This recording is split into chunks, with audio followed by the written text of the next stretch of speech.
Welcome back to the Gun Bench. Today we have a 10 gauge Parker that we'll be taking a look at. Now this gun was special ordered by a guy in Iowa in 1879. Now it's interesting because this gun has 32-inch barrels and they both left the factory choked full and full. Now this part of Iowa was a just mecca for waterfowl hunting back in the day. So it kind of makes sense that somebody would want a big, heavy gun. This thing originally weighed 10 pounds and 3 ounces for the different flyways and birds that you'd see there. Now, this gun's had some work done to it over the time. The chokes have been opened up. It's closer to improved cylinder, maybe like a light modified. But that's okay. I actually plan on running slugs through this thing for deer next year. But in any case, the reason this gun is interesting is it shows part of the evolution of the side-by-side shotgun here in America. Now, I don't know of any European guns that use this method of opening. There may be some, but this gun is known as a Parker lifter. Now, some people also call it an underlifter. I prefer underlifter myself because there are also Remington or Whitmore lifters, which have a completely different method of opening. But this gun was made in 1879, and you'll notice here that it has this funny thing in front of the trigger guards. This is the lifter mechanism. Now, the way these work, you press up your lifter, your barrels disengage, and then you're able to close down your barrels. We'll take a look at how it actually functions in a moment when we take the gun apart. Now, this gun in particular has had a lot of work done to it. It's been restocked at some point. It's done pretty well. Somebody messed around with the case coloring. There's really no collector's value left in this gun. It's on a grade 3. I'm sorry, not a grade 3, but a number 3 frame. It's pretty standard for 10 gauge. It weighs a ton.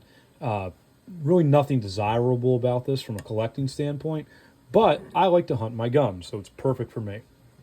Now, you'll notice for this gun in particular that there is no top lever, and this makes sense because of the underlever mechanism. So looking at later Parkers, you also have a doll's head extension. None of the lifters have this. So we have some plain twist steel barrels. You can see where this thing has been case color hardened. The colors are a little off. And it also has a wedge holding the forearm on. Now, Parkers are interesting when you get into the grading. This is a 0 grade, so bottom of the barrel. But the way Parker grading works, they grade from VH, which is kind of its own thing, to 0, 1, 2, 3, 4, 5, 6, 7, 8, 9. But they also have letters attached to them for some of the grades, as well as dollar amounts. So this was a grade 0, bottom of the barrel there, also known as like a $60 grade. They also have grade 2s, 3s, 4s. But if you want to attach a letter with that, so our grade 3, for instance, would be like the D grade.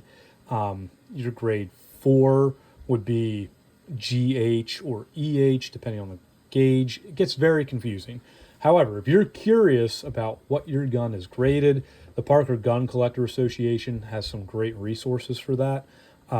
Because, like, for instance, when we take this gun apart in a moment, it is not labeled 0. It is not labeled $60. It is actually labeled U.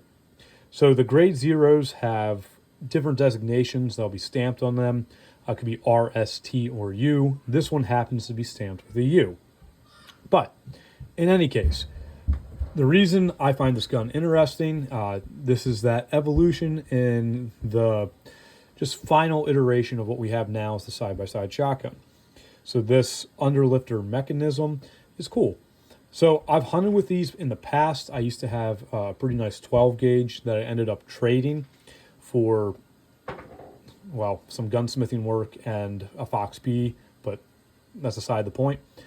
These are interesting to hunt with because they're all hammer guns. So the way I used to hunt with this when I sat in the dove field, I'd actually have the barrels open with 2 shells in it and the hammer's cocked. Then when a bird would fly through, I'd close the barrels and just fire. These are interesting things to hunt with. I actually had this out hunting the other day, and I don't think I hit both triggers, but the gun doubled on me. I had both hammers back. I pulled the trigger.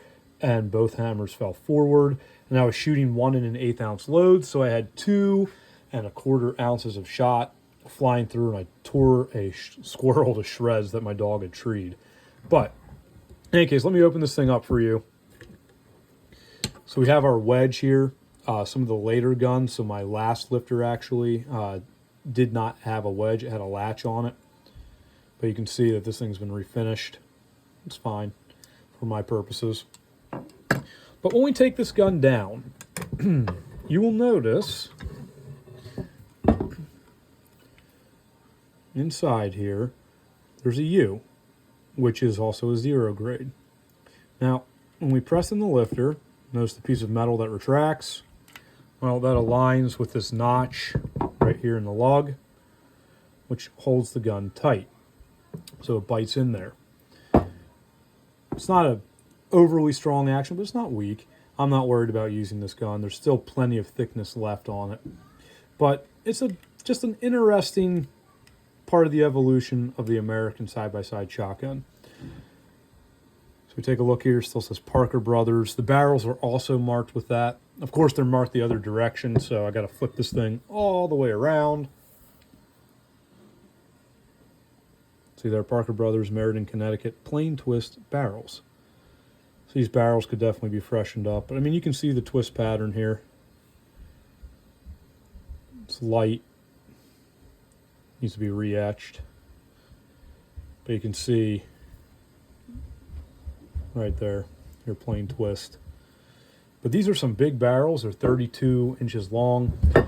With the way they're choked now, I do plan on running slugs through them for deer, which this will actually be my first 10 gauge that I'll be able to do that with, because most of my 10 gauges have ridiculously tight chokes, and I just don't feel like running slugs through them.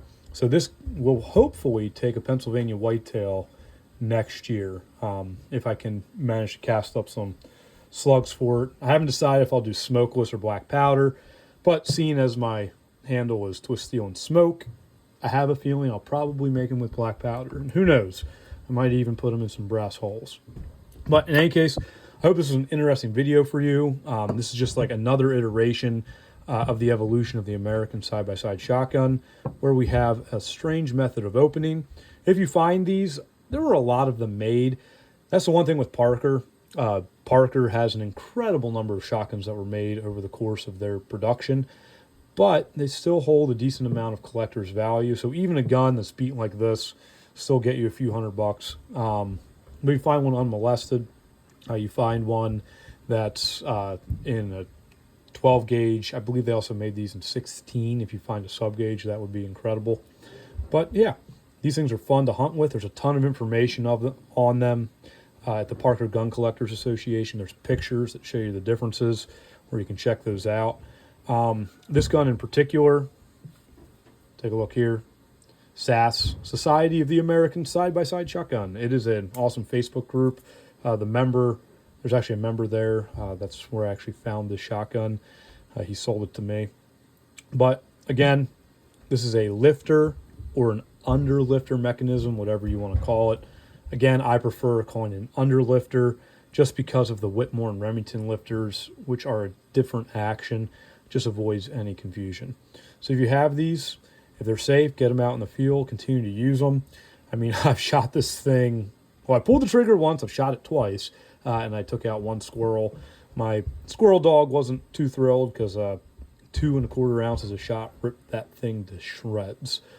But I'm going to have to take these off, just check the sear engagement, because I really don't think I hit both triggers. I think that just the recoil set the other hammer off, which obviously isn't the safest thing in the world. Could have been user error, maybe not. Hunting with hammer guns is a little different. So in any case, I hope you enjoyed this. Have a great rest of your day. And if you have these old guns, keep them alive, get them out there if you can, and continue to use them.